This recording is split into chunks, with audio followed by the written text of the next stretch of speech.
이스라엘 건국의 진짜 비밀과 진짜 돈의 본질. 구독자 여러분, 여러분은 이스라엘이라는 나라가 어떻게 세워졌는지 그 진짜 비밀을 아십니까? 군대의 총칼이나 정치가들의 외교력으로 세워졌다고 생각하시나요? 아닙니다. 이스라엘은 놀랍게도 한 과학자의 실험실에서, 그리고 그가 추구한 압도적인 가치의 끝에서 탄생했습니다. 오늘 이야기할 인물은 이스라엘의 초대 대통령 차임 바이츠만입니다. 늪지대 마을의 소년, 거대한 세상을 꿈꾸다. 1874년 당시 러시아 제국의 변방이었던 모토레모티오엘, 현재의 벨라루스 지역이라는 작고 쓸쓸한 시골 마을에서 한 아이가 태어났습니다. 그의 이름은 차임 바이츠만. 그가 태어난 곳은 유대인들이 강제로 모여 살아야 했던 척박한 격리구역 유대인 정주구역이었습니다.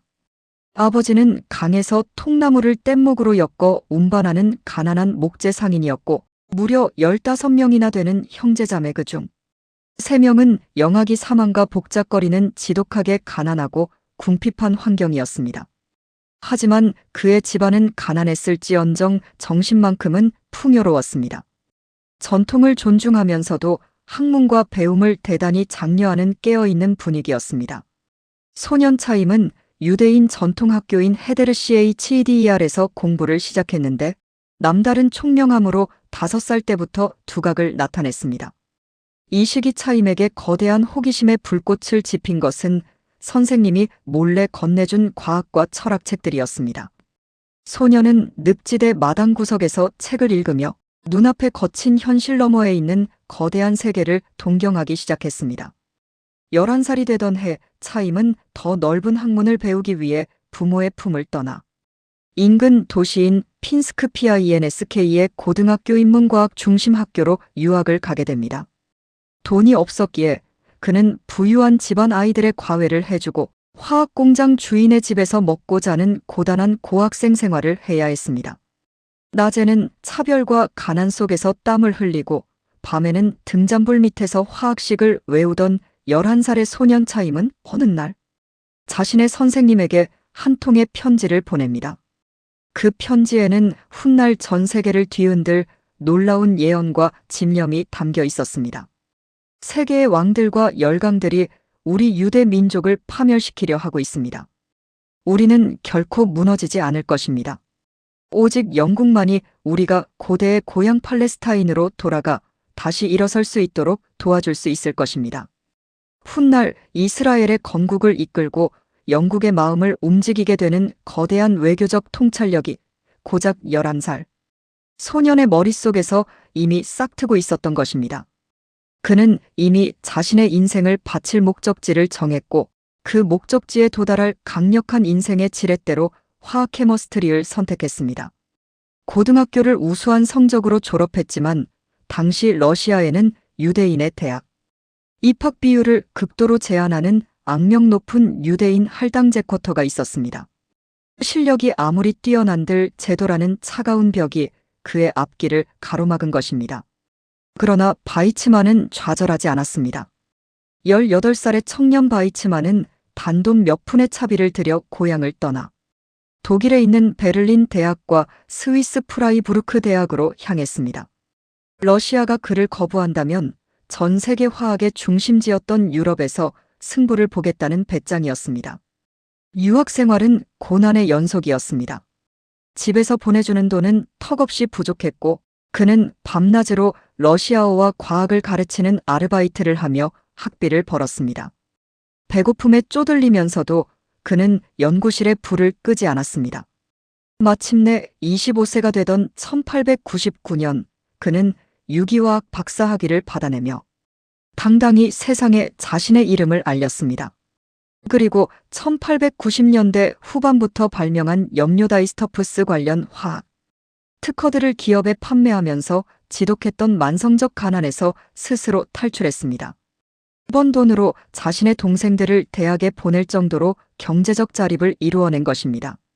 학문적 성취를 이룬 바이츠만은 1904년 자신이 11살 때 예언했던 운명의 땅, 영국의 맨체스터 대학 화학과 전임 강사로 자리를 옮깁니다. 그리고 얼마 후 제1차 세계대전이 발발했습니다. 당시 영국군은 폭약코다이트를 만들 때 필수적인 용매인 아세톤이 절대적으로 부족해 전쟁에서 패할 위기에 처해 있었습니다. 전 세계 과학자들이 이 문제를 해결하지 못해 발을 동굴러 가고 있을 때 바이츠만이 구원투수로 등장합니다. 그는 미생물 박테리아를 이용해 옥수수전분로부터 순도 높은 아세톤을 대량으로 추출하는 획기적인 발효 공법을 세계 최초로 개발해냅니다. 군수공장이 밤새 돌아가며 영국의 군사 시스템을 완전히 살려낸 것입니다. 이 엄청난 공로를 인정받아 바이츠만은 당시 영국의 해군 장관이었던 윈스턴 처칠, 그리고 외무장관 아서 벨푸어 등 영국 최고의 권력자들과 독대하게 됩니다. 영국 정부가 이 엄청난 과학적 대가로 무엇을 원하느냐, 훈장을 주랴, 돈을 주랴 하고 물었을 때 바이츠만은 단호하게 대답했습니다. 돈도 훈장도 필요 없습니다. 오직 내 조국과 민족이 돌아갈 땅을 인정해 주십시오. 이 위대한 촉매제가 화학 반응을 일으켜 탄생한 것이 바로 1917년 유대인의 민족적 고향 수립을 지지한다는 영국의 공식 선언인 벨푸어 선언 벨포 데클러레이션입니다. 천재성이란 인간의 위대한 인내심의 다름 아니다. 아이작 뉴턴. 나에게 충분히 긴 지렛대와 지탱할 장소만 준다면 나는 지구도 움직일 수 있을 것이다. 아르키메데스. 돈파상 구독자 여러분, 우리는 여기서 돈의 거대한 본질을 깨달아야 합니다. 많은 사람이 지갑 속 종이돈을 쫓아 동분서주합니다. 하지만 똑똑히 기억하십시오. 우리가 흔히 말하는 종이돈, 숫자로 찍히는 화폐는 진짜 돈이 아닙니다. 그것은 가치가 지나간 자리에 남은 껍데기이자 영수증일 뿐입니다. 진짜 돈은 무엇입니까?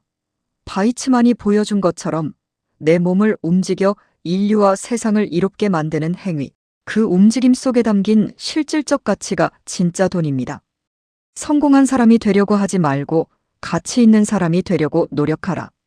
알베르트 아인슈타인. 바이츠만은 아인슈타인의 이 말처럼 영국 정부가 내민 종이돈 수천억 원에 눈을 돌리지 않았습니다. 그는 자신이 만든 실질적 가치를 세상을 이롭게 하는 데이에 던졌습니다.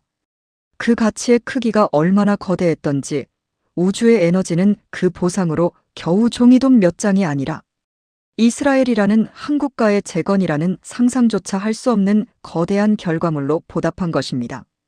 세상이 말하는 부와 성공은 쫓아간다고 잡히는 게 아닙니다.